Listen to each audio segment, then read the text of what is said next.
Welcome to the Slop Temple. We pray this video helps. You start by getting the Mac and network ready. Confirm you have an admin account, a tested backup, and file vault key availability. Once done, enable remote login SSH in system settings sharing so you can connect securely. Make sure the Mac has a static IP or a DHCP reservation in the router, and record the gateway and public IP. This reduces connection surprises and speeds later steps. Now you have the essentials and can move straight to secure access and authentication.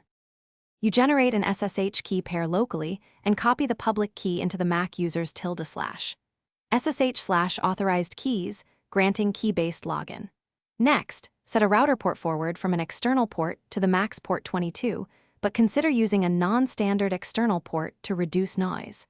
Install the remote management client you'll use and ensure the connecting account has admin or specified management rights. Once configured, test an SSH connection from outside the LAN and confirm file transfer and command execution work as expected. You finish by hardening the setup. Disable password authentication in /etc/ssh/sshd-config, enable rate limiting or fail2 ban, and restrict allowed users. Document IPs, ports, key fingerprints, and recovery steps so you can restore access later. Once complete, schedule a verification test from a different network and verify backups before routine use.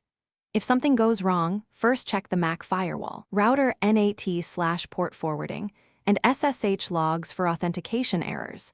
Then confirm the public key matches and DNS or IP. Thanks for watching. Consider subscribing if we helped you.